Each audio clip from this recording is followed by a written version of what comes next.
DNA मित्रों, आदि शंकराचार्य ने कहा है कि भगवा वस्त्र और साधु भेष कभी केवल परमात्मा के प्रति समर्पण का प्रतीक है। यदि इसका उपयोग व्यक्तिगत स्वार्थ, ढोंग या धर्म को नीचा दिखाने के लिए किया जाता है तो ये महापाप है। यही महापाप आज संसद भवन परिसर में हुआ। भगवा पहनकर साधु का भेष धरकर विरोध के नाम पर सनातन को कलंकित करने की साजिश हुई। साधुओं को चंदा चोर बताने का षड्यंत्र हुआ। मित्रों, आप मेरी बाईं तरफ एक वीडियो देख रहे हैं। वीडियो में भगवा पहने साधु भेष में सांसद पप्पू यादव जमीन पर बैठे हैं। सामने टीन के डिब्बे से बने 3 दान पात्र हैं। पप्पू यादव के हाथ में भगवान श्री राम की तस्वीर है। वीडियो में जो लोग पीछे खड़े दिख रहे हैं वो सभी विपक्षी सांसद हैं। उनके हाथ में एक बड़ा सा बैनर है।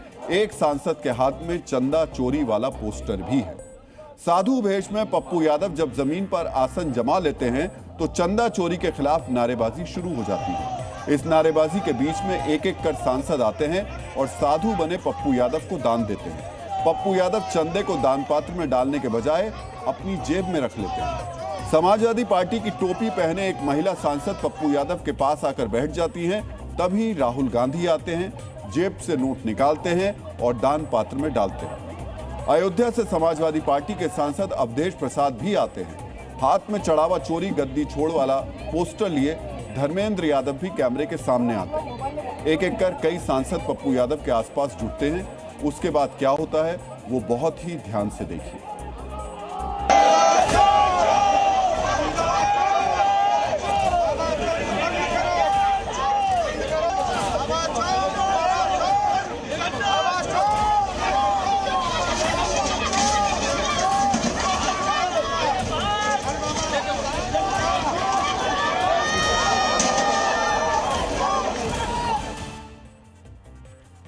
ये राम मंदिर में चंदा चोरी के खिलाफ संसद परिसर में पप्पू यादव का विरोध प्रदर्शन था। प्रदर्शन पप्पू यादव का था, लेकिन इसमें मौजूदगी विपक्ष के बड़े दिग्गजों की थी। आपको एक बार फिर न्यूज वॉल पर दिखा देते हैं कि संसद परिसर में जो कुछ हुआ उसका गवाह कौन कौन था। पीछे की तरफ आप देख ही रहे, अरविंद सावंत हैं, डिंपल यादव हैं, सागरिका घोष हैं, मल्लिकार्जुन खड़गे हैं और प्रियंका गांधी, राहुल गांधी भी है। और ये तमाम लोग एक पोस्टर लेकर के खड़े हुए थे। प्रदर्शन करना विपक्ष का अधिकार है, प्रदर्शन करना चाहिए, लेकिन प्रदर्शन किस स्तर पे किया जा रहा था, प्रदर्शन के निशाने पर कौन था, इसका ध्यान किसी को था? क्योंकि आगे जो हो रहा था वो सरकार के खिलाफ तो नहीं था, वो पूरे के पूरे साधु संतों को चंदा चोरों की भूमिका में खड़ा करने जैसा था। क्योंकि आगे की तस्वीर आप देख लीजिए, ये राम मंदिर दान चोरी के खिलाफ नारेबाजी कर रहे थे पीछे खड़े होकर के वो जो सांसद हमने आपको दिखाए थे, और आगे ये सांसद पप्पू यादव हैं, निर्दलीय सांसद हैं, भगवा वस्त्र में बैठे हुए हैं। इनके हाथ में भगवान श्री राम की तस्वीर है जिसे ये ऐसे ऐसे करके दिखा रहे हैं। दान पात्र रखा हुआ है और अपने हाथ से पैसा डाल रहे हैं। इस प्रदर्शन में विपक्ष के दिग्गज नेता गवाह के तौर पर शामिल थे। प्रदर्शन और विरोध विपक्ष का अधिकार है, जो मैं कह रहा हूं, लेकिन सवाल यह कि आखिर दान चोरी का विरोध करने के लिए पप्पू यादव भगवा पहनकर साधु बनकर ही क्यों पहुंचे? पप्पू यादव क्या साबित करना चाहते थे? क्या अयोध्या में रामकोष से दान चोरी का पाप साधुओं ने किया? देखिए, एक बात बहुत स्पष्ट है, दान चोरी हुई, महापाप हुआ, लेकिन क्या यह महापाप किसी भगवाधारी साधु ने किया? नहीं किया। दान चोरी के आरोप में जिन पापियों की गिरफ्तारी हुई उनमें कोई साधु संत नहीं है। क्या अयोध्या में किसी संत ने दान चोरी का अधर्म करने वाले आरोपियों को संरक्षण दिया? नहीं दिया। फिर क्यों पप्पू यादव भगवा पहनकर साधु का भेष धारण कर दान चोरी कर रहे थे? आखिर साधु के भेष में चंदा चोरी का स्वांग कर पप्पू यादव क्या साबित करना चाहते थे? यही कि अयोध्या में रामधन की चोरी साधुओं ने की। मित्रों, पप्पू यादव की सनातन विरोधी इसी महीन मैसेजिंग पर हम आगे चर्चा करेंगे, लेकिन सबसे पहले एक बात साफ साफ समझ लीजिए, अयोध्या में दान चोरी का पाप मंदिर प्रबंधन से जुड़े कर्मचारियों ने किया। ये कर्मचारी दान गिनती का काम करते थे। इनका राम मंदिर में पूजा पाठ, धार्मिक विधि विधान से कोई संबंध नहीं था। ये सामान्य कर्मचारी थे। फिर पप्पू यादव साधु बनकर दान चोरी का स्वांग क्यों कर रहे थे? इसके पीछे उनकी मंशा क्या थी? मित्रों, स्वामी विवेकानंद ने कहा है कि धर्म की पोशाक पहनकर अधर्म करना साक्षात ईश्वर का अपमान है। ऐसे पाखंडी समाज के सबसे बड़े विनाशक होते हैं। पप्पू यादव धर्म की पोशाक पहनकर अधर्म कर रहे थे। क्यों? क्योंकि अगर सचमुच पप्पू यादव को दान चोरी का विरोध करना होता तो वो भगवा पहनकर साधु नहीं बनते, टिन्नू यादव बनते। पप्पू यादव टिन्नू यादव बनते। लेकिन सोचिए, पप्पू यादव साधु बने लेकिन टिन्नू यादव नहीं बने। टिन्नू यादव जो कि इस महाचोरी का जो मास्टर माइंड कहा जा रहा है, क्योंकि दान चोरी का पाप करने वाले अधर्मियों का सरगना टिन्नू यादव है। टिन्नू यादव ही रामधन में सेंध लगाने वाले अधर्मियों का मास्टर माइंड है। जिस टिन्नू यादव की मंदिर प्रबंधन में बड़ी भूमिका थी, उसी ने दान चोरी की। वो साधु नहीं था, मंदिर ट्रस्ट का कर्मचारी था। इसलिए अगर सचमुच पप्पू यादव को दान चोरी का विरोध करना होता तो वो टिन्नू यादव बनकर दान चोरी का स्वांग करते। लेकिन पप्पू यादव ने टिन्नू यादव का वेश नहीं धरा। वो अपने खास एजेंडे के तहत साधु बने। सोचिए, पप्पू यादव टिन्नू यादव क्यों नहीं बने? इसलिए नहीं बने क्योंकि अगर वो टिन्नू यादव बनते तो उनका और उनके स्वांग पर ताली बजा रहे पार्टियों के वोट बैंक का गणित गड़बड़ हो सकता था। वो अगर टिन्नू यादव बनते तो सनातन विरोध का उनका एजेंडा ध्वस्त हो जाता। पप्पू यादव को वोट बैंक की चिंता तो थी, लेकिन सनातनी भावनाओं की बिल्कुल भी फिक्र नहीं थी। इसलिए आज उन्हें सनातन विरोधी और कालनेमी कहा जा रहा है। पप्पू यादव संत का वेश नहीं, कालनेमी का रूप धारण करके आए थे। और पप्पू यादव एक मुखौटा थे। इसके पीछे थे राहुल गांधी, इसके पीछे थे प्रियंका गांधी। बहुत दुर्भाग्यपूर्ण है। भगवा का यह अपमान नहीं होना चाहिए। जिस स्थान पर काम वो कर रहे हैं वो कोई गली नुक्कड़ चौराहा या एम्फी थिएटर नहीं है। जिस तरह की घटना को उन्होंने अंजाम दिया है, शर्मनाक है। चोरी किया कर्मचारियों ने जेल में, और आप सनातन को गाली देंगे, भगवा को गाली देंगे। इन्होंने देश के सभी साधु संतों का अपमान किया है। चंदा चोरी का जिस तरीके से उन्होंने साधु संतों के साथ जोड़ा, वो गिनने वाले थे, वो अपराधी हैं, उनके खिलाफ एसआईटी की जांच हो रही है। मित्रों, कालनेमी वो असुर था जिसने संजीवनी बूटी लेने जा रहे हनुमान जी को भटकाने की साजिश की थी। हनुमान जी ने उसका वध किया था। पप्पू यादव को इसलिए कालनेमी कहा जा रहा है क्योंकि वो भगवा पहनकर सनातन धर्मियों को बरगला रहे थे। ये विरोध की राजनीतिक शब्दावली है, लेकिन यहां एक सवाल जरूर है। पप्पू यादव को बीजेपी को घेरना था, ये उनका राजनीतिक अधिकार है। उन्हें दान चोरी पर सवाल पूछना था, ये भी आस्तिक होने के नाते उनका धार्मिक अधिकार है। लेकिन इसके लिए भगवा पहनकर साधु के भेष में उन्होंने जो कुछ किया वो उचित नहीं है, बिल्कुल भी उचित नहीं है। पप्पू यादव ने सिर्फ साधुओं का ही अपमान नहीं किया, सनातनी आस्था का भी अपमान किया। मित्रों, हाथ में भगवान श्री राम की तस्वीर लेकर पप्पू यादव अयोध्या से समाजवादी पार्टी के सांसद अवधेश प्रसाद के पैरों में पड़ रहे। मैं ये तस्वीर आपको अब न्यूज वॉल पर भी दिखा देता हूं। ये पप्पू यादव है और इनके हाथ में मैंने पहले भी दिखाया था भगवान श्री राम की ये तस्वीर है। और देखिए किस तरीके से उनकी तस्वीर लेकर के अवधेश प्रसाद हैं, ये अयोध्या से सांसद हैं समाजवादी पार्टी के, उनके पैरों में। बड़ों का सम्मान करना चाहिए, बहुत अच्छी बात है। अगर वो अवधेश प्रसाद का सम्मान कर रहे थे, उनके पैर छू रहे थे, ये उनके प्रति आदर है, उन्हें करना चाहिए। लेकिन भगवान श्री राम की तस्वीर हाथ में लेकर किसी के पाँव में पड़ जाना, ये आस्था का अपमान है, ये प्रभु श्री राम का अपमान है। पप्पू यादव ने प्रदर्शन के नाम पर जो कुछ किया वो संसद परिसर में किया। ये तस्वीरें, ये वीडियो पूरी दुनिया में सर्कुलेट होगा। और इस चीज को आप ध्यान से समझिए। इस वीडियो से दुनिया में भारत की सनातनियों की, साधु संतों की क्या छवि बनेगी? यही कि भारत के साधु संत सन्यासी दान चुराते हैं। 100 करोड़ से ज्यादा हिंदुओं के आराध्य भगवान राम के मंदिर में दान चोरी का पाप सनातनी संतों ने किया है। सोचिए, अपने कथित प्रदर्शन से पप्पू यादव ने दुनिया में सनातनियों की छवि पर कैसा काला धब्बा लगाने का पाप किया है। उन्होंने 100 करोड़ हिंदुओं को दुनिया के सामने चोर बना दिया, चोरी के आरोपों से कलंकित कर दिया। सोचिए, थोड़ी सी चर्चा बटोरने के लिए पप्पू यादव ने कितना बड़ा अधर्म किया। और आप समझ रहे हैं, वो जो विदेश में बैठी मीडिया है, जो भारत में हर वक्त लेंस लगाकर देखती रहती है कि कोई तो एजेंडा मिले भारत में, खासतौर से हिंदुत्व को लेकर के, सनातनियों के खिलाफ, उसके लिए तस्वीर क्या, उसकी आर्काइवल तस्वीर हो गई। अब ये जीवन भर के लिए संरक्षित सुरक्षित करके रखेंगे इस तस्वीर को। भारत की संसद में साधु दान चोरी करता दिख रहा है।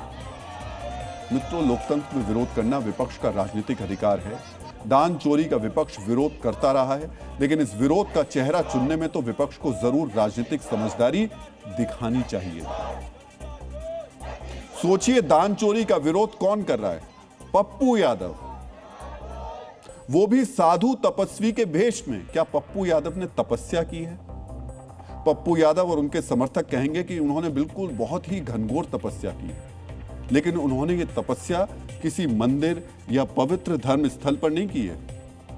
उनकी कथित तपस्या जेल की काल कोठरी में हुई। 14 जून 1998 को सीपीएम विधायक अजीत सरकार की पूर्णिया में हत्या हुई थी। इस केस में 14 फरवरी 2008 को सीबीआई की विशेष कोर्ट ने पप्पू यादव को हत्या और आपराधिक षड्यंत्र का दोषी ठहराया था। पप्पू यादव को कोर्ट ने आजीवन कारावास की सजा सुनाई थी। 2013 में पटना हाईकोर्ट ने उन्हें अजीत सरकार हत्याकांड में बरी कर दिया था। तब तक वो लगातार करीब 12 वर्ष जेल में ही रहे थे। 2024 के चुनावी हलफनामे के मुताबिक पप्पू यादव पर अब ध्यान दीजिएगा, वो पप्पू यादव जो आज साधु का भेष धरकर चंदा चोरी का ये जो स्वांग कर रहे थे, उन्होंने अपने चुनावी हलफनामे में लिखा है कि 41 आपराधिक मामले दर्ज हैं। और कौन कौन से? हत्या के प्रयास, अपहरण, धमकी, रंगदारी के केस पप्पू यादव पर दर्ज है। इसी 12 साल के जेल को पप्पू यादव और उनके समर्थक तपस्या कह सकते हैं, लेकिन यह तपस्या नहीं है, यह सजा है। अब सोचिए, ऐसे व्यक्ति को भगवा पहनकर साधु के वेश में दान चोरी का विरोध करने के लिए उतार दिया गया। इस पर साधु संतों का आक्रोश भी आज आपको जरूर देखना चाहिए।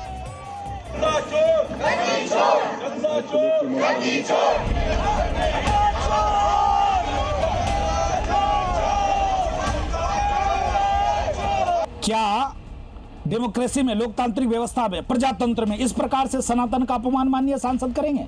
राहुल गांधी हंस रहे थे, चंदा डाल रहे थे। भगवा का अपमान करने का मतलब सनातन का अपमान हुआ, राम का अपमान हुआ। हम संत समाज बर्दाश्त नहीं कर सकते। संसद में इस प्रकार से भगवा पहन करके बेहूदगी करना माननीय सांसदों को बिल्कुल शोभा नहीं देता।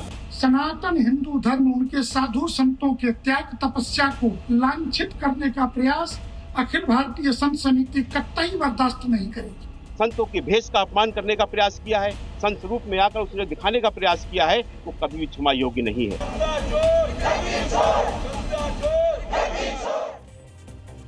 मित्रों, आक्रोशित संतों को आपने सुना। अब इस प्रदर्शन की एक तस्वीर बहुत ध्यान से देखिए। राहुल गांधी साधु बने पप्पू यादव को दान दे रहे हैं। सोचिए, जिन राहुल गांधी ने अयोध्या में राम मंदिर के निर्माण के लिए दान नहीं दिया, उन्होंने किसे दान दिया? पप्पू यादव को। जहां दान का उपयोग निर्माण के लिए होना था, वहां राहुल गांधी ने दान नहीं दिया, लेकिन जहां दान चोरी हो जाना था, वहां जरूर उन्होंने दान दिया। वैसे मंदिर को लेकर राहुल गांधी का एक पुराना बयान आज आपको जरूर सुनना चाहिए। तब राहुल गांधी ने मंदिर जाने वालों के लिए क्या कहा था, बहुत ही ध्यान से सुनिए। लोग मंदिर में जाते हैं, मत्था टेकते हैं, देवी की पूजा करते हैं। आपको कोई बहन कहता है, कोई मां कहता है,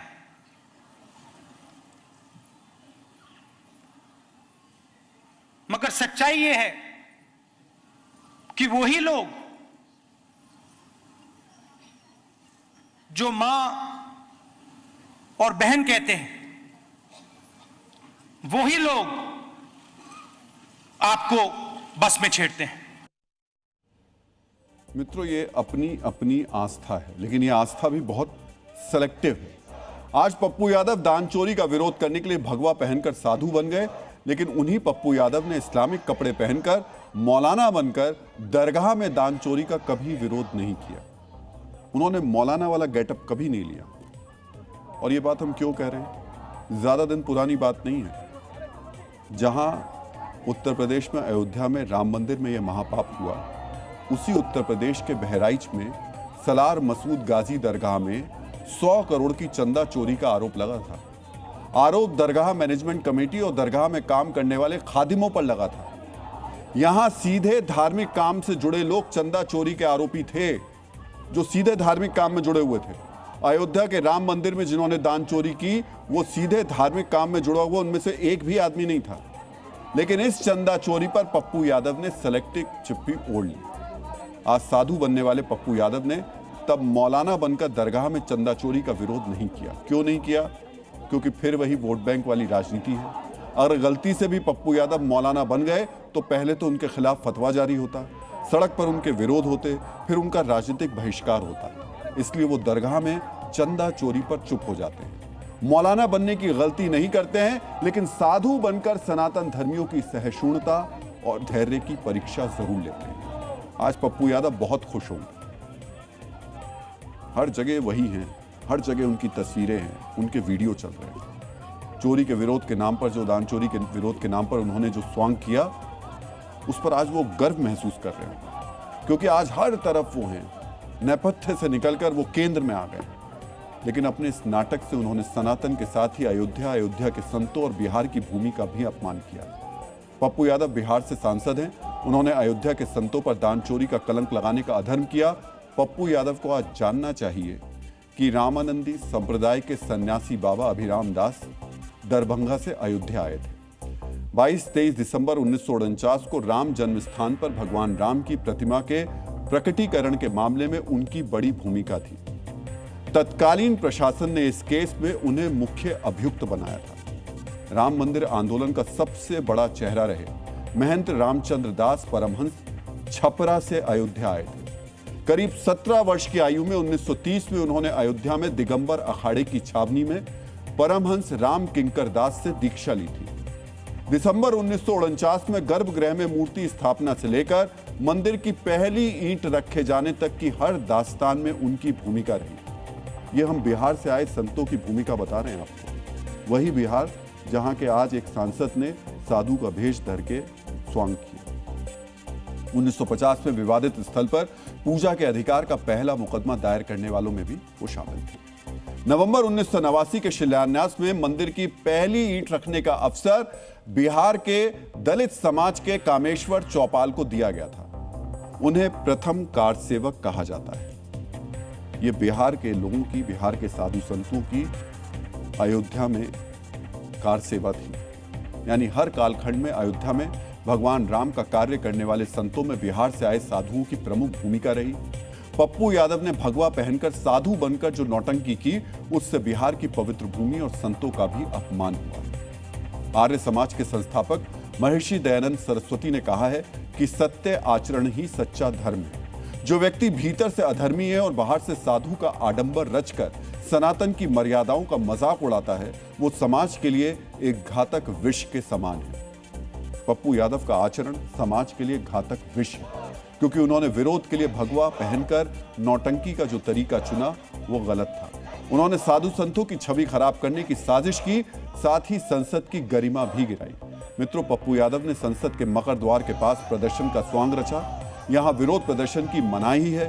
संसद 140 करोड़ भारतीयों की लोकतांत्रिक आस्था का केंद्र है। ये लोकतंत्र का मंदिर है। यहां ऐसी नौटंकी से लोकतंत्र का भी अपमान हुआ।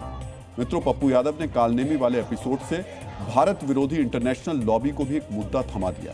आज पप्पू यादव की विरोध वाली नौटंकी देखकर नॉर्वे में बैठी एजेंडाधारी पत्रकार हेला लेंग बहुत खुश हुई होंगी। हेला आजकल 24 घंटे दूरबीन लगाकर भारत के खिलाफ एजेंडे की तलाश में रहती है।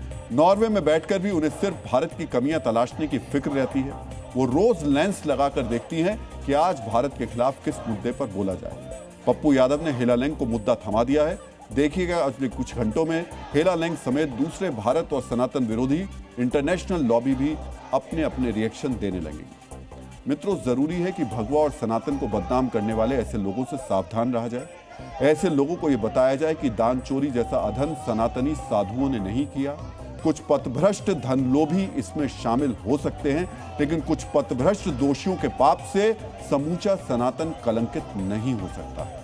सोचिए, पप्पू यादव और उस नफरती मौलाना जर्जिस में क्या फर्क रहा, जो सनातन के खिलाफ जहर उगल रहा है। जो महादेव का अपमान कर रहा है, करोड़ों हिंदुओं के आराध्य का अपमान कर रहा है। मित्रों, जिस मौलाना जर्जिस ने भगवान श्री कृष्ण को मुस्लिम और 5 वक्त का नमाजी बताया था, अब उसका दुस्साहस इतना बढ़ गया है कि वो महादेव के खिलाफ अभद्र टिप्पणी कर रहा है। मित्रों, सावन शुरू हो चुका है। हजारों कांवड़िए जिन महादेव की आराधना के लिए नंगे पांव सड़कों पर सैकड़ों किलोमीटर की यात्रा कर रहे हैं, जिनके दर्शन के लिए शिवालयों और भक्तों की कतारें लगी हैं, जिनकी आराधना करने हिंदू केदारनाथ के दुर्गम पहाड़ों पर चढ़ाई करते हैं, कैलाश मानसरोवर जाते हैं, हिंदुओं के उन आराध्य महादेव के बारे में ये मौलाना ऐसी ऐसी बातें कह रहे हैं जिसे आप सुन नहीं सकते और हम आपको पूरी तरह सुना नहीं सकते। लेकिन मौलाना जर्जिस के इस घृणित बयान के बाद शिव भक्तों का गुस्सा फूट पड़ा है। मौलाना के पुतले जलाए जा रहे हैं, उसकी जल्द से जल्द गिरफ्तारी की मांग की जा रही है, क्योंकि ये मौलाना एक बार नहीं बार बार हिंदू देवी देवताओं के बारे में अपमानजनक बातें कर रहा है। आज आपको मौलाना के खिलाफ संतों और हिंदू संगठनों की नाराजगी भी देखनी चाहिए।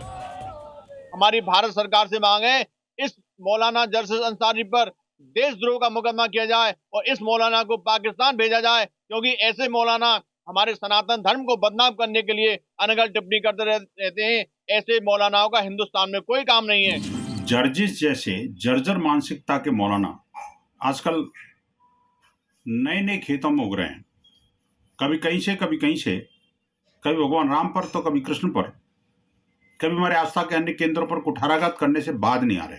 अपनी इस गंदी जबान को बंद करिए, अन्यथा तो इसको जवान को बंद करना हिंदू समाज को अच्छी तरह आता है। मित्रों, देश में इस मौलाना के खिलाफ गुस्सा बढ़ रहा है। इस पर सख्त कार्रवाई की मांग की जा रही है, लेकिन सवाल उठता है, क्या जर्जिस जैसे लोग देश में दंगा करवाना चाहते हैं? आखिर इस नफरती मौलाना को जेल की सलाखों के पीछे क्यों नहीं डाला जा रहा है? क्यों इसकी जहरीली जुबान पर लगाम नहीं लगाई जा रही है? मित्रों, एक सवाल और उठता है, आखिरकार इस मौलाना के हौसले इतने बुलंद कैसे हुआ?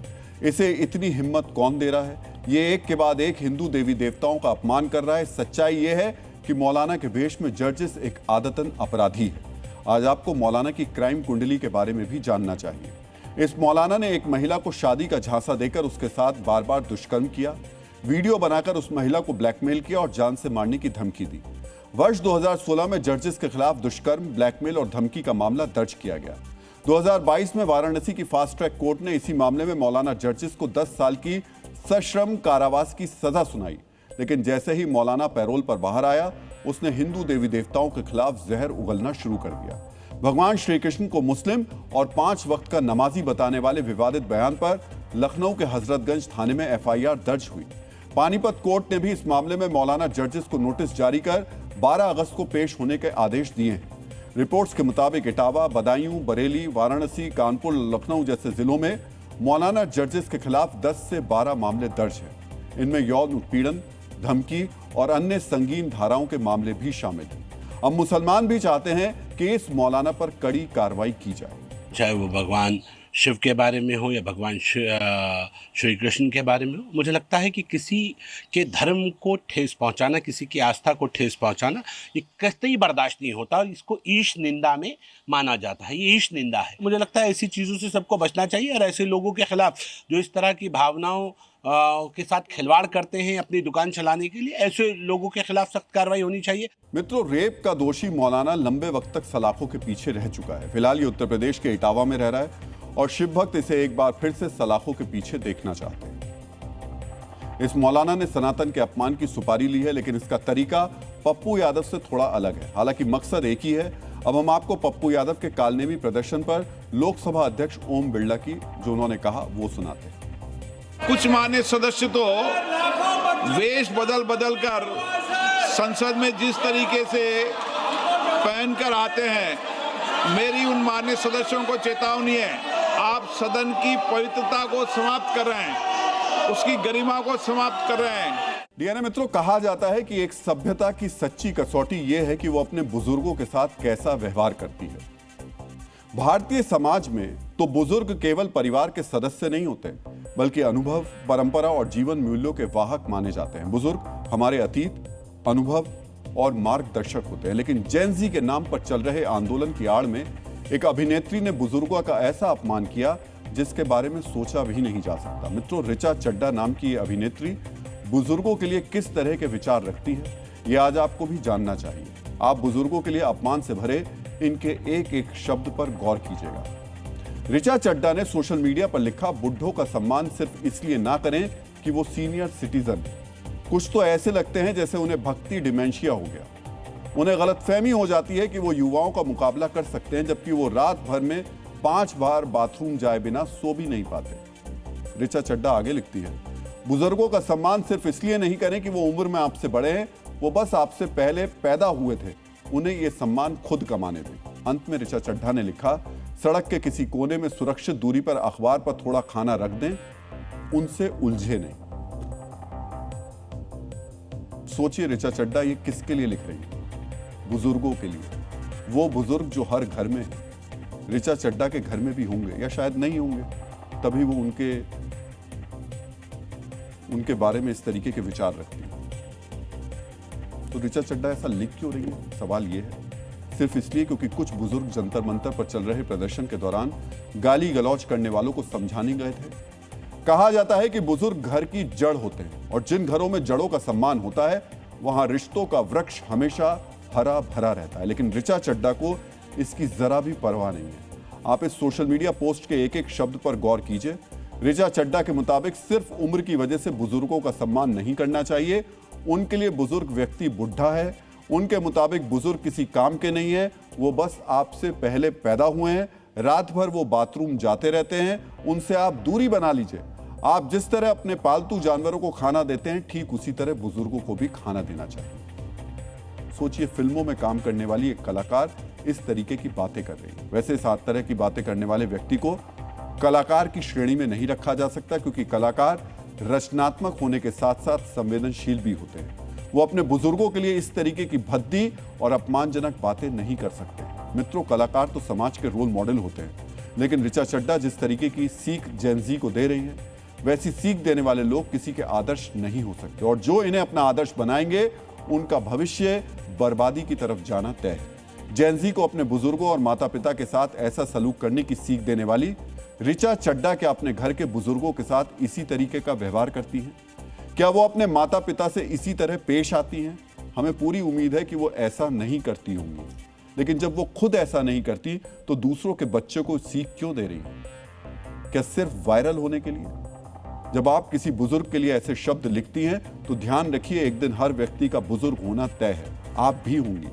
हम उम्मीद करते हैं कि बुजुर्गों के लिए जो स्टैंड आज आप सेट कर रही हैं, जो स्टैंडर्ड आप सेट कर रही हैं, आपको उसका सामना नहीं करना पड़े। आपके घर के बच्चे आपका पूरा ध्यान रखें, आपकी बातों पे अमल ना करें। मित्रों, भारतीय संस्कृति में माता पिता को देवतुल्य माना जाता है। कहा जाता है, जो व्यक्ति बड़ों का सम्मान और उनकी सेवा करता है, उसकी आयु, विद्या, यश और बल बढ़ते हैं। लेकिन ऋचा जिस संस्कृति का पालन करती है, वो बुजुर्गों से दुर्व्यवहार की वकालत कर रही है। अगर किसी बुजुर्ग की बातों से उन्हें आपत्ति है, तो क्या वो उनके लिए ऐसे शब्दों का इस्तेमाल करेंगी? क्या उन्होंने जंतर मंतर पर प्रदर्शन की आड़ में गाली दे रहे लोगों के लिए कुछ कहा? उन्हें कोई सीख दी आपने? आप नहीं देंगी, क्योंकि आप तो उन्हें खुद उसी राह पर जाने के लिए प्रेरित कर रही है। हमें यह पता है ऋचा चड्ढा पर हमारी सीख का कोई असर नहीं पड़ेगा, लेकिन हमें जेन ज़ी से पूरी उम्मीद है वो ऋचा चड्ढा की सीख पर ध्यान नहीं देगी। मित्रों, भारत में आमतौर पर 60 साल या उससे ज्यादा उम्र के व्यक्ति को बुजुर्ग माना जाता है। 2022 के अनुमान के मुताबिक भारत में 60 वर्ष से ज्यादा उम्र के लोगों की आबादी करीब 15 करोड़ है। भारत की कुल जनसंख्या में उनका हिस्सा लगभग 11%। अनुमान है कि आने वाले दशकों में बुजुर्गों की संख्या तेजी से बढ़ेगी और 2050 तक भारत में लगभग 35 करोड़ वरिष्ठ नागरिक होंगे। आबादी में उनका हिस्सा बढ़कर 21% के करीब हो जाएगा। इन बुजुर्गों के लिए सामाजिक सुरक्षा का इंतजाम करना देश के सामने एक बड़ी चुनौती है। सरकार के साथ साथ समाज को भी इनका सहारा बनना होगा। लेकिन अगर लोग ऋचा चड्ढा की प्रदूषित सोच और सलाह को मानेंगे, तो आप समझ सकते हैं कि बुजुर्गों का क्या होगा। मित्रों, आज आपको देखना चाहिए कैसे कुछ देशों ने बुजुर्गों को समाज की प्रगति से जोड़ा है, और ये ऋचा चड्ढा जैसे लोगों को तो खास तौर पर देखना चाहिए। हमने डीएनए की शोधशाला में ये जो आंख पर पट्टी बांध करके प्रदूषित सोच पूरे भारत में फैलाने की कोशिश कर रहे हैं, उनके लिए ये रिसर्च निकाली है। जापान की कुल जनसंख्या में 60 से ज्यादा उम्र के लोगों की संख्या 30% से ज्यादा है। यहां सिल्वर इकोनॉमी को बढ़ावा दिया गया, यानी ऐसी अर्थव्यवस्था जिसमें बुजुर्गों की जरूरतों और अनुभवों को ध्यान में रखा जाता है। जापान में बुजुर्गों के लिए एआई आधारित स्मार्ट हेल्थ मॉनिटरिंग का सिस्टम विकसित किया गया है। 65 साल से ज्यादा उम्र के करीब 93 लाख बुजुर्ग वहां काम करते हैं और इसका नतीजा यह है कि जापान दुनिया की सबसे बड़ी अर्थव्यवस्थाओं में से एक है। यह बुजुर्गों का योगदान है। इसी तरह सिंगापुर में 60 साल से ज्यादा उम्र के लोगों को काम जारी रखने के लिए प्रोत्साहित किया जाता है। सरकार उन कंपनियों को मदद देती है जो वरिष्ठ नागरिकों को काम पर बनाए रखते हैं। यहां वर्कफोर्स में 60 से ज्यादा उम्र के लोगों की भागीदारी 19% के करीब है। हम ये सिंगापुर की बात कर रहे हैं, यानी सिंगापुर में काम करने वाले हर 100 में से 19 व्यक्ति 60 से ज्यादा उम्र के हैं। यूरोपीय यूनियन के कई देशों में रिटायरमेंट की उम्र 65 साल से ज्यादा है। इनमें डेनमार्क, बेल्जियम, नीदरलैंड्स और इटली शामिल है। दुनिया के 10 सबसे ज्यादा आबादी वाले देशों में से 8 के नेता 70 साल से ज्यादा उम्र के, यानी बढ़ती उम्र के बावजूद बुजुर्ग देश की तरक्की में हाथ बटा रहे हैं। लेकिन हमारे देश में कुछ सेलिब्रिटीज बुजुर्गों के साथ भद्दे व्यवहार की सीख दे रहे हैं। डीएनए मित्रों, बुजुर्गों के प्रति घृणित सोच रखने वाले लोगों को आईना दिखाने के बाद अब हम एक दंगाई और हत्यारे को मिली सजा पर मातमी, जो मजहबी मातम चल रहा है, उसकी बात करेंगे। 2020 के दिल्ली दंगे और आईबी कर्मचारी अंकित शर्मा हत्याकांड का मास्टरमाइंड ताहिर हुसैन अब उम्र भर जेल में रहेगा। दिल्ली की कड़कड़डुमा कोर्ट ने ताहिर हुसैन समेत 5 लोगों को उम्र कैद की सजा सुनाई है। सजा का ऐलान होने के बाद कई मौलाना कह रहे हैं ताहिर अच्छा आदमी है। ताहिर के समर्थक कह रहे हैं ताहिर के साथ गलत हुआ है, यानी जिस दंगाई को अदालत से उम्र कैद की सजा मिली उसे अच्छा और पीड़ित बताने का अब नैरेटिव गढ़ा जा रहा है। दिल्ली की कड़कड़डुमा कोर्ट ने हत्या आरोपी ताहिर हुसैन की सजा का ऐलान कर दिया। कोर्ट ने ताहिर हुसैन को उम्र कैद की सजा सुनाई। उम्र कैद के साथ साथ ताहिर हुसैन पर 5 लाख रुपए का जुर्माना भी लगाया गया। अदालत में ताहिर हुसैन पर हत्या, दंगा करने और किडनैपिंग के आरोप सिद्ध हुए। इस मामले में 4 और दोषियों को उम्र कैद की सजा दी गई। इनके नाम है नाजिम कासिम, जावेद और अनस। अभियोजन पक्ष ने ताहिर हुसैन के लिए मौत की सजा की मांग की थी, लेकिन कोर्ट ने इस मामले को रेयरेस्ट ऑफ रेयर केस की श्रेणी में नहीं माना। इसी वजह से ताहिर हुसैन को मौत की सजा की जगह उम्र कैद की सजा दी गई। आईबी कर्मचारी अंकित शर्मा की हत्या 25 फरवरी 2020 को की गई थी। दंगों के दौरान अंकित अपने घर से निकले थे और उनका शव दिल्ली के चांद बाग की पुलिया के नजदीक एक नाले में मिला था। सालों तक लंबी जांच, अदालत में सुनवाइयों के बाद अब जाकर अंकित शर्मा मर्डर केस में सजा का ऐलान हुआ है। सजा के ऐलान के बाद अंकित का परिवार कह रहा है कि उनका सब्र और संघर्ष आज फलीभूत हो गया। हमने अंकित के परिवार से बात की। सुरक्षा कारणों से अंकित के परिजन कैमरे के सामने नहीं आए, लेकिन उन्होंने फोन के जरिए अपना पक्ष हमें जरूर बताया। परिजनों का कहना है कि ताहिर के गुनाहों पर उम्र कैद की सजा बहुत कम है। सभी को पता है भाई के साथ जैसे इंसिडेंट हुआ था, जिस तरीके से उसको मारा गया था ब्रूटली तरीके से, उसकी हर बॉडी पे, उसकी पूरी बॉडी पे चाकू, डंडे, लाठियों से और उस पिता बॉडी पे डाला गया था। तो सब परिवार यही चाहता था कि, और सभी ने, सबको पता है, पोस्टमार्टम रिपोर्ट भी सभी ने पढ़ी है, तो केस को सिर्फ रेयरेस्ट ऑफ रेयरेस्ट केस में देखना चाहिए था और इन दोषियों को जो भी है एक सबक मिलना चाहिए था कि आगे से किसी के साथ भी ऐसा इंसिडेंट ना करे। मित्रों, अंकित शर्मा मर्डर केस में सजा का ऐलान करते हुए अदालत ने क्रूर, बर्बर और दिल दहला देने वाले अपराध जैसे शब्दों का प्रयोग किया है। कोर्ट ने कहा है पीड़ित अंकित शर्मा को केवल उनके धर्म की वजह से खून की प्यासी भीड़ ने घेर लिया और उन पर हमला किया। हमला इतना तेज, लगातार और बहुत नजदीक से किया गया कि मरने के बाद भी उनका शरीर तुरंत जमीन पर नहीं गिरा। लेकिन क्रूरता यहीं खत्म नहीं हुई। पीड़ित के कपड़े उतार दिए गए, उनके साथ जानवर जैसा व्यवहार किया गया और उनके शव को घसीटकर चांद बाग पुलिया तक ले जाया गया, मानो हमलावरों की नफरत अभी शांत नहीं हुई है। कोर्ट ने इतनी सख्त टिप्पणी क्यों की, ये समझने के लिए आपको अंकित शर्मा की पोस्टमार्टम रिपोर्ट एक बार फिर से देखनी चाहिए। अंकित शर्मा की पोस्टमार्टम रिपोर्ट में लिखा गया था कि मौत से पहले अंकित पर 51 वार किए गए। जरा सोचिए, 51 वार। यह बताने के लिए काफी है कि अंकित की किस कदर बेरहमी से हत्या की गई। रिपोर्ट के मुताबिक अंकित के शरीर पर धारदार हथियारों से 12 बार वार किया गया था। इन हमलों की वजह से अंकित की कमर, जांग और पांव में जख्म हो गए। धारदार हथियारों के साथ ही अंकित को लोहे की रॉड जैसे हथियारों से मारा गया। इतनी बेरहमी से किए गए हमले की वजह से अंकित के दिमाग और फेफड़ों में खून जम गया था और इसी वजह से अंकित की मौत हुई। रिपोर्ट की टिप्पणी में कहा गया था कि इस स्तर के सिर्फ 7 वार से किसी भी इंसान की मौत हो सकती है। हत्यारों की बेरहमी देखिए कि उन्होंने अंकित पर 51 बार इस तरीके से खतरनाक वार किए। अंकित शर्मा मर्डर केस में सजा सुनाते हुए अदालत ने यह भी कहा, यह नहीं माना जा सकता कि दोषियों के अंदर सुधार की संभावना नहीं है, इसी वजह से उन्हें सजाए मौत नहीं दी जा रही है। इसी टिप्पणी के बाद ताहिर हुसैन ने वकीलों ने ऊपरी अदालत यानी हाईकोर्ट में जाने का फैसला किया है। एक तरफ कानूनी प्रक्रिया चल रही है तो दूसरी तरफ कुछ ऐसे चेहरे भी सामने आ गए हैं जो ताहिर हुसैन का समर्थन कर रहे हैं। कुछ मौलाना कह रहे हैं कि वो अच्छा आदमी है। ताहिर के समर्थक एक दंगाई और हत्यारे को पीड़ित बता रहे हैं।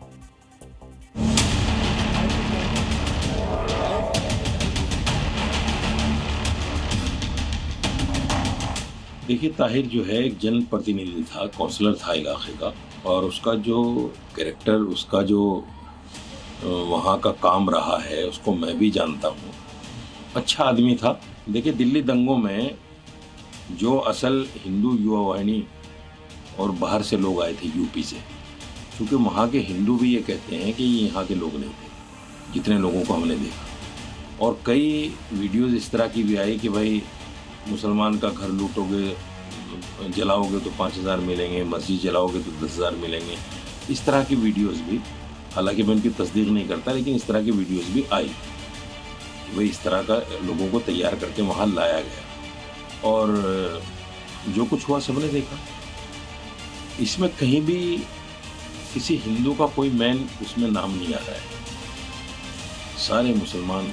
इसी तरह से एक विशेष समुदाय को टारगेट करके ये सब काम हो रहे हैं जब से 2014 से लेकर के आज तक, जब से भाजपा की सरकार हिंदुस्तान के अंदर आई। उसे इंसाफ नहीं मिला। किसको? ताहिर हुसैन को नहीं मिला। तो अंकित शर्मा को, अंकित शर्मा को देखो, दुख है जी, सभी भाई थे मरने वाले, उसमें कोई वो नहीं है। गलत हुई। किसको गलत हुआ? ताहिर को जो सजा दी गई गलत दी गई। लेकिन ताहिर हुसैन को माना गया कि वो अंकित शर्मा नहीं, वो झूठा दोष है उसमें। तो जो फैसला है आज, अब तो आगे जाएंगे लोग, आगे आप हाईकोर्ट में अपील करेंगे हाईकोर्ट। इस देश में सबको अभिव्यक्ति की स्वतंत्रता का अधिकार है। इस नाते जिसको जो लगता है वो कह सकता है, बोल सकता है। इस कथित समर्थन के साथ ही ताहिर हुसैन को मिली सजा पर सियासत भी तेज हो गई है। बीजेपी ने एक बार फिर ताहिर हुसैन का नाम आम आदमी पार्टी से जोड़ा तो जवाब में आम आदमी पार्टी ने इन बातों को बेबुनियाद करार दिया।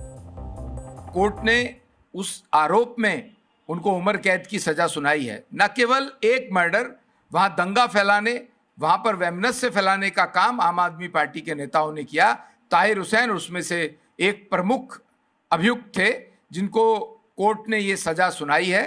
और मैं ऐसा मानता हूं कि आम आदमी पार्टी का चेहरा ही यही है। ताहिर हुसैन आदमी तो भारतीय जनता पार्टी का ही था।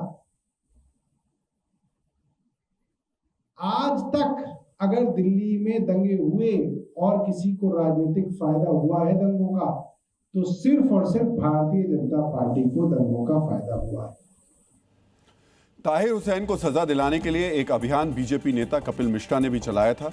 कपिल मिश्रा अब भी उम्मीद जता रहे हैं कि ताहिर हुसैन को हाईकोर्ट से फांसी की सजा जरूर मिलेगी। ये अभी न्याय की केवल शुरुआत है, क्योंकि जिस प्रकार से अंकित शर्मा जी की हत्या हुई थी, मरने के बाद भी उनके शव को लगातार चाकुओं से गोदा गया था और बाद में नाले में फेंक दिया गया था, ये निश्चित तौर पर rarest of the rare category का क्राइम है। और मैं ये आशा करता हूं कि उच्च न्यायालय में जब ये मामला जाएगा तो इस सजा को उम्र कैद से बदलकर फांसी की सजा में जरूर बदला जाएगा। तो ताहिर के लिए फांसी की सजा की मांग की जा रही है। ताहिर के पास हाईकोर्ट जाने का अधिकार है। ताहिर का पक्ष हाईकोर्ट जाएगा। अपनी सियासी बिसात के लिए राजनीतिक पक्ष भी वार पलटवार करेंगे, लेकिन यह फैसला अंकित के परिवार के जख्मों पर थोड़ा मरहम जरूर लगाएगा, क्योंकि इस परिवार ने 6 साल अंकित के लिए इंसाफ का इंतजार किया। लेकिन जिस पार्टी ने ताहिर को चुनाव लड़ाया, टिकट दिलाया, उसके लिए प्रचार किया, हम उनसे पूछना चाहते हैं क्या अब वो देश से माफी मांगेंगे। मित्रों, आचार्य चाणक्य ने अर्थशास्त्र में लिखा है, जब राजा अस्थिर या निर्बल होता है तो शत्रु सबसे पहले उसकी सीमाओं पर प्रहार करता है। आचार्य चाणक्य ने जो सदियों पहले कहा था वो आज यूरोपीय देश स्पेन में सच साबित हो गया। बार्सिलोना और मैड्रिड जैसे खूबसूरत शहरों वाले स्पेन ने आज 21वीं सदी की सबसे बड़ी घुसपैठ देखी। स्पेन की सरकार के कथित लिबरल रवैये का नतीजा ये हुआ कि स्पेन की सरहदों को लांघकर हजारों घुसपैठिए देश के अंदर घुस गए, खुलेआम घुस गए। स्पेन में कमजोर पेड्रो सांचेज सरकार की वजह से बॉर्डर कैसे कमजोर हो गया, आज हम इसका विश्लेषण करेंगे। इस विश्लेषण को समझने के लिए आपको सबसे पहले स्पेन में हुई घुसपैठ की डिटेल्स देखनी चाहिए। ये घुसपैठ स्पेन के स्यूटा प्रांत में हुई। स्यूटा की प्रांतीय सरकार के मुताबिक मोरक्को से हजारों घुसपैठिए अचानक नाव में बैठकर आए और स्यूटा के अंदर घुसते चले गए। स्पेन की सरकार ने जो जानकारी साझा की है उसके मुताबिक घुसपैठियों की तादाद 35 से 50 हजार के बीच है। जी हां, एक दिन के अंदर स्पेन में 50,000 घुसपैठिए आ गए। इनमें से 18 घुसपैठियों की समुद्र पार करते हुए मौत हो गई। इतनी बड़ी घुसपैठ के बाद स्पेन की सरकार ने स्यूटा और उसके नजदीकी इलाकों में अब सेना को तैनात कर दिया है। इस वक्त आपके टीवी स्क्रीन पर स्पेन में हुई घुसपैठ की तस्वीरें चल रही हैं। वीडियो में आपको साफ साफ दिखेगा कि समुद्र को पार करते हुए हजारों घुसपैठिए आते गए और आखिर में बॉर्डर क्रॉसिंग का दरवाजा तोड़ते हुए सीधे स्यूटा शहर के अंदर घुस गए। जिन घुसपैठियों को दरवाजे तक पहुंचने का मौका नहीं मिला वो तारबंदी के ऊपर से कूदकर शहर के अंदर चले गए। ये स्यूटा के अंदर आए घुसपैठियों की करतूतों की एक तस्वीर है। इस तस्वीर में आपको नजर आएगा कि घुसपैठिए एक घर के अंदर जाने की कोशिश कर रहे हैं। घुसपैठियों ने घर की खिड़की तोड़ने की कोशिश की थी। हालांकि पुलिस के आने की खबर फैलते ही घुसपैठिए इस कॉलोनी से भाग गए। कुछ ही घंटों के अंदर घुसपैठियों ने पूरे स्यूटा को मानो बंधक बना लिया। सड़कों पर घूमते स्थानीय स्पेनिश नागरिकों के साथ लूटपाट की भी कोशिश की गई। मोबाइल से बनाए गए इस वीडियो में आपको साफ साफ दिखेगा कि लूटपाट का विरोध करने पर स्थानीय नागरिकों और घुसपैठियों के बीच मारपीट भी हुई। मोरक्को से आए इन घुसपैठियों की तादाद इतनी ज्यादा थी कि स्थानीय पुलिस फोर्स भी कुछ नहीं कर पाई। पुलिस कर्मियों की तादाद कम थी, दूसरी तरफ घुसपैठिए तादाद में ज्यादा और बर्ताव में उग्र थे। इसी वजह से शुरुआती घुसपैठ में पुलिस हाथ पर हाथ धरे रह गई। हालात इतने बिगड़ गए कि स्यूटा के प्रशासन को स्पेन की सरकार से बड़ी अपील करनी पड़ गई। इस अपील के बाद ही स्पेन की सरकार नींद से जागी और सेना की तैनाती की गई। लेकिन जब तक तैनाती हो पाती तब तक स्यूटा के चप्पे चप्पे पर घुसपैठिए काबिज हो चुके थे। हजारों घुसपैठियों ने 24 घंटे के अंदर स्यूटा का हाल क्या किया ये आपने देख और समझ लिया। यहाँ बड़ा सवाल ये कि आखिर हजारों घुसपैठिए किस तरह और क्यों स्पेन के अंदर घुस गए। अब हम आपको इस सवाल का जवाब दे देते हैं। अधिकतर घुसपैठिए फिडेक से आए थे। मोरक्को के फिडेक और स्पेन के स्यूटा के बीच सिर्फ 8 किलोमीटर का फासला है। इन लोगों ने छोटी छोटी नाव और टायर ट्यूब्स को अपनी सवारी बनाया और तैरते हुए 8 किलोमीटर का फासला तय कर लिया। आखिरकार घुसपैठिए नौजवान पुरुष हैं, इसी वजह से 8 किलोमीटर का समुद्र पार करने में इन्हें ज्यादा दिक्कतों का सामना नहीं करना पड़ा। घुसपैठिए कैसे आए ये आपको पता चल गया। इतनी बड़ी तादाद में घुसपैठिए क्यों आए अब ये भी जान लीजिए। इस घुसपैठ की सबसे बड़ी वजह है स्पेन की पेड्रो सांचेज सरकार। स्पेन के प्रधानमंत्री पेड्रो सांचेज वामपंथी और समाजवादी विचारधारा को मानते हैं।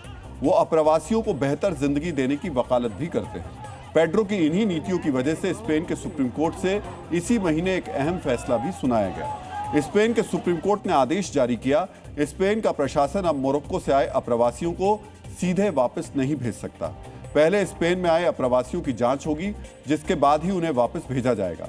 इस आदेश का सीधा मतलब है कि स्पेन में अप्रवासियों या घुसपैठियों को लंबे वक्त तक रहने का वक्त दिया जाएगा। यही खबर जब मोरक्को में फैली तो हजारों की संख्या में घुसपैठिए स्पेन के अंदर घुस आए। अब यही घुसपैठिए गांव देहात के इलाकों में फैल जाएंगे। गरीब मोरक्को से घुसपैठियों को निजात मिल जाएगी और एक विकसित देश में रहने का मौका मिल जाएगा। स्पेन में हुई इस घुसपैठ को लेकर एक कॉन्स्पिरेसी थ्योरी भी सामने आ रही है। 2 दिन पहले मोरक्को के राजा ने 1788 कैदियों को क्षमादान दिया है। इन सभी कैदियों को अपनी मर्जी से देश के किसी भी हिस्से में रहने की अनुमति दी गई है। कुछ लोगों का दावा है कि घुसपैठियों की भीड़ के बीच ये कैदी भी स्पेन के अंदर घुस गए हैं। इसी वजह से माना जा रहा है कि स्पेन को अस्थिर करने या अपराध को बढ़ाने के लिए भी ये घुसपैठ की गई। यानी मित्रों, घुसपैठ की समस्या सिर्फ स्पेन और यूरोप को परेशान नहीं कर रही है। भारत का पड़ोसी देश नेपाल भी अब इसका पीड़ित है। घुसपैठियों की वजह से नेपाल में भी अशांति फैल रही है। अब हम नेपाल में लगी सांप्रदायिक हिंसा की आग और इसकी असली वजह का विश्लेषण करेंगे। डीएनए में कल हमने आपको दिखाया था कैसे भारत से सटे नेपाल के तराई मधेश इलाके में सांप्रदायिक तनाव लगातार बढ़ रहा है। सुनसरी जिले में शुरू हुआ विवाद अब धनुषा, सिराहा और सप्तरी जैसे जिलों तक फैल गया है। आज का अपडेट यह है कि हिंसा और पुलिस फायरिंग में अब तक 3 लोगों की मौत हो चुकी है, जबकि कई लोग घायल हैं। नेपाल की एक बड़ी आबादी इस हिंसा के पीछे डेमोग्राफी चेंज को वजह मान रही है। मित्रों, नेपाल के आईजी आरोप लगा रहे हैं कि इधर उधर से भगाए गए बांग्लादेशी और रोहिंग्या अब नेपाल में घुसने की कोशिश कर रहे हैं। इसके अलावा सिलीगुड़ी रूट से भी बांग्लादेश से रोहिंग्या नेपाल में आ रहे हैं। आईजी ने बताया कि रोहिंग्या नेपाल के अलग अलग इलाकों में बसने की कोशिश कर रहे हैं, जिससे डेमोग्राफी चेंज हो रही है। जहां पर मुसलमानों की संख्या ज्यादा हो रही है, वहां पर हिंदुओं के साथ उनका टकराव हो रहा है। नेपाल में अब तक मुसलमानों की आबादी सिर्फ तराई के इलाकों में बढ़ रही थी, लेकिन अब पहाड़ों में भी मुसलमानों की संख्या तेजी से बढ़ रही है। नेपाल में राजा के शासन के दौरान पहाड़ों पर मुसलमान ना के बराबर थे, लेकिन अब पहाड़ों पर मुसलमानों की संख्या इतनी बढ़ गई है कि वहां इज्तिमा का आयोजन किया जा रहा है। इज्तिमा अरबी भाषा का शब्द है जिसका शाब्दिक अर्थ है एक जगह जमा होना या फिर सभा करना। इस्लामी संदर्भ में यह मुख्य रूप से तबलीगी जमात द्वारा आयोजित बड़े व धार्मिक सम्मेलन को कहा जाता है। इसी के बहाने बांग्लादेश, पाकिस्तान और सोमालिया से भी मुसलमान नेपाल पहुंच रहे हैं और एक बार मुसलमान नेपाल में घुस जाते हैं तो वापस नहीं लौटते हैं। यही वजह है नेपाल में इज्तिमा बंद करवाने की मांग उठ रही है, क्योंकि नेपाल में इसका आयोजन सिर्फ घुसपैठ के लिए किया जाता है। नेपाल के अखबार और टीवी चैनल्स लगातार इस डेमोग्राफी चेंज पर चिंता जाहिर कर रहे हैं। इस वीडियो में भी पहाड़ों पर सिर्फ बड़े नहीं, बच्चे भी नजर आ रहे हैं। यहाँ पर आए मुसलमानों ने अपना पहचान पत्र बनवा लिया है, यानी अब ये मुसलमान नेपाल के पक्के नागरिक बन गए। स्थानीय लोगों का आरोप है नेपाल में बसने के बाद ये मुसलमान लव जिहाद को बढ़ावा दे रहे हैं, मस्जिद और मदरसे जैसी गतिविधियों के केंद्र बना रहे हैं, जिससे नेपाल के लोगों में असंतोष बढ़ रहा है। मित्रों, ये संख्या बढ़ाने के साथ साथ नेपाल में मदरसों और मस्जिदों की संख्या में भी तेजी से बढ़ोतरी कर रहे हैं। 2020 में नेपाल के अंदर 911 रजिस्टर्ड मदरसे थे। 2025 तक इनकी संख्या बढ़कर 1200 से ज्यादा हो गई, जबकि इस दौरान अनरजिस्टर्ड मदरसों की संख्या बढ़कर 2400 यानी 2400 तक पहुंच गई। इसी दौरान नेपाल में 1500 से ज्यादा मस्जिदें भी खड़ी कर दी गई। डीएनए में अब आज का संदेश। जिंदगी का सबसे खतरनाक ऑटो रिन्यूअल किसी सब्सक्रिप्शन का नहीं है, कल से पक्का का है। इसे कैंसिल कीजिए और आज से शुरू को अपना लाइफ टाइम प्लान बना लीजिए।